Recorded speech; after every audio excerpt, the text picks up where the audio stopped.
몰아세우는 것은 헌법 정신에 위배되는 것입니다. 종교 권리는 국가 권력이 종교의 영역에 함부로 개입하지 못하도록 보호하는 민주주의의 방파제입니다. 그러나 안타깝게도 오늘날 대한민국 정부와 정치권은 헌법이 그어놓은 이 한계선을 정면으로 침범하고 있습니다. 국가 권력이 행정규칙과 법안을 무기로 교회의 수족을 자료로 하기 때문입니다. 구체적인 사례를 보십시오.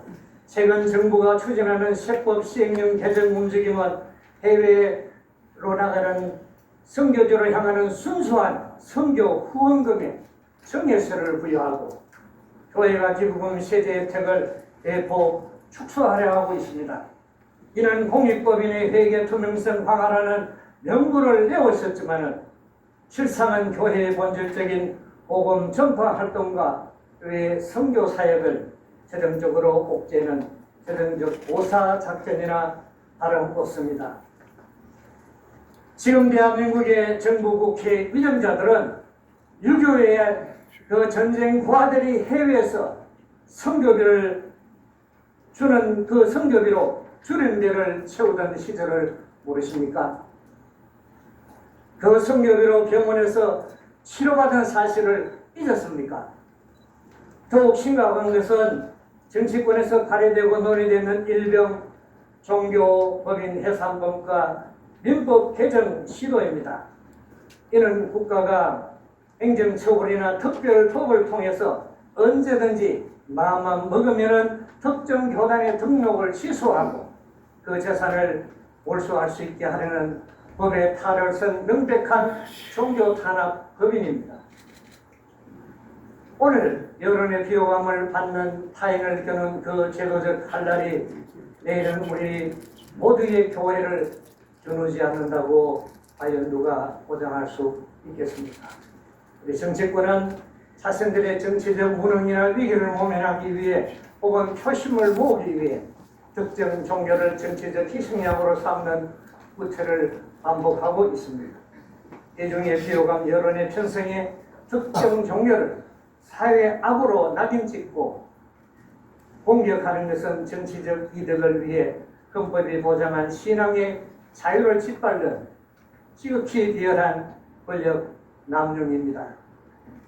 정치가 표계산에 눈이 어두워 종교를 사냥감으로 삼기 시작할 때 그 사회의 민주주의와 법치주의는 뿌리 깊게 흔들릴 수밖에 없습니다.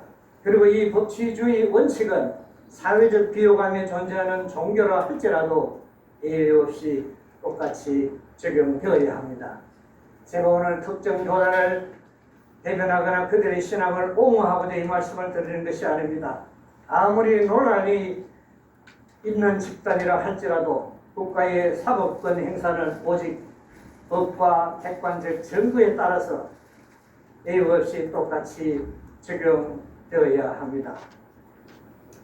현재 대한민국에서 벌어지고 있는 종교 지도자들에 대한 사법 처리는 개별 범죄 수사의 차원을 넘어섰습니다.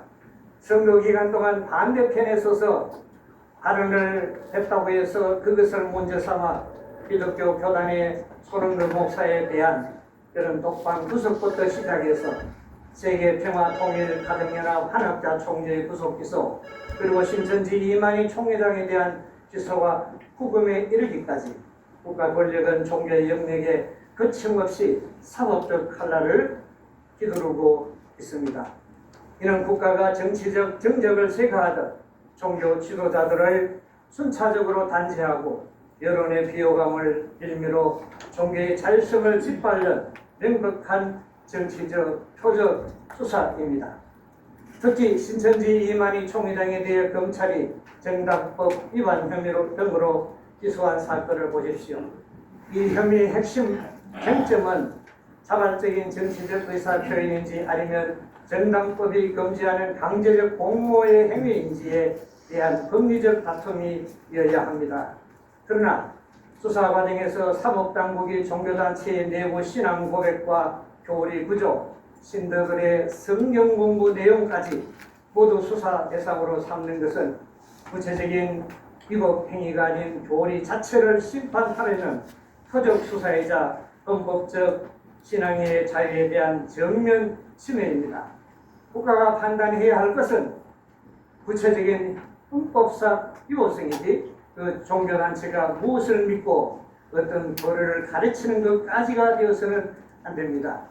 특정 종교의 신도 전체를 정치적 적대 세력이나 상대적 범죄 집단으로 규정하는 것은 헌법이 금지한 집단적 낙인 찍기입니다.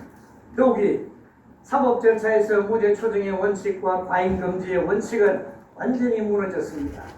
법원의 최종 판결이 내려지기도 전에 정치인들이 앞다투어서 스스로 재판관이 된 듯 특정 종교를 규탄하고 여론 재판을 주도하는 것은 입법부와 행정부가 사법부의 독립성을 심각하게 침해하는 폭거입니다. 최근 미국을 다시 위대하게, 미국을 다시 거룩하게 세우려고 하는 미국의 노력이 온 세계에 알려지고 있습니다. 우리가 아는 청교도 신앙이기도 합니다. 이 운동 핵심의 목적은 국가 권력이 종교를 탄압하지 못하도록 하는 데 있습니다. 최근 미국은 옥살이로 고난받았던 손흥보 목사를 백악관에 초청하여 대통령이 그를 위로했습니다. 미국 교회들도 손 목사의 간증을 앞다투어서 듣고 있습니다. 대한민국은 6.25 전쟁으로 약 300만 명의 사상자를 낸 동족 상잔의 아픔을 간직한 나라입니다. 올해가 그 76주년이 됩니다. 저희 아버지는 6.25 참전 용사로서 문경전도에서 총상을 입으신 상위 용사이자 국가 유공자이십니다. 저는 아버지로부터 6.25 참상을 들으면서 평화의 소중함을 뼛속 깊이 새기는 교육을 받고 자랐습니다. 6.25 전쟁을 몸소 겪으시고 전쟁의 참상을 세계에 알리기 위해 하늘문화평화광복재단을 설립한 이만희 총회장 역시 어린 나이에 6.25 전쟁에 참석한 참전 용사입니다. 지금 그는 96세의 초고령자입니다.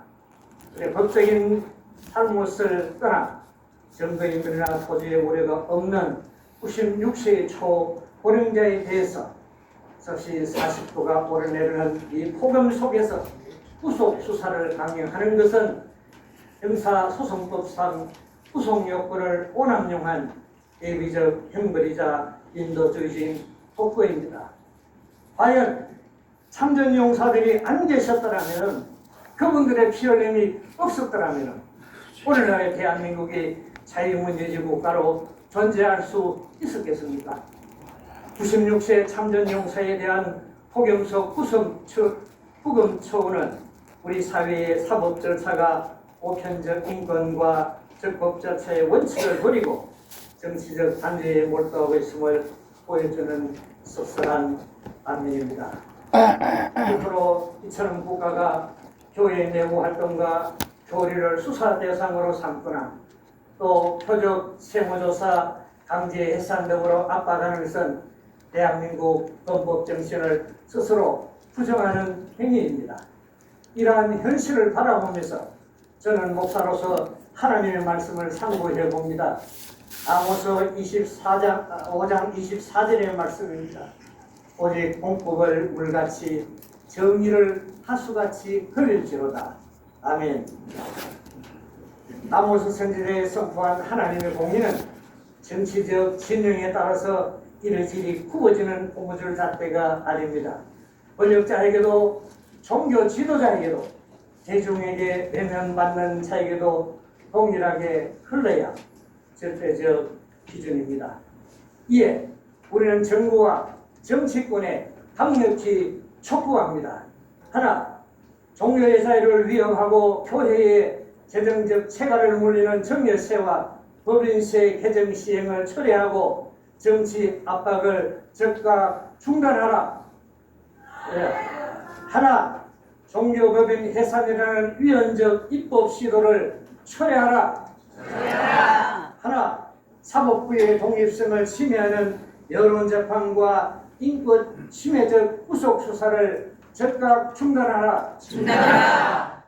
지금도 하나님은 권력자에게도 또 가난한 자에게도 법정에 있는 자에게도 감옥에 있는 자에게도 사람 살리는 이른 비와 늦은 비를 동일하게 내려주십니다. 제 간절한 소원은 제가 살고 있는 이곳 대한민국은 물론 전 세계 모든 신앙 공동체 위에 정의가 물같이 흐르고 법치주의와 인권의 공의가 마르지 않은 강같이 흐르는 것입니다. 종교의 자유와 법치주의 수호를 위해 이 시간도 함께 마음을 모아주신 세계 각국의 동역자 여러분에게 하나님의 크신 은혜와 축복이 함께 하시기를 간절히 기도합니다. God bless all of you. Thank you very much. 감사합니다.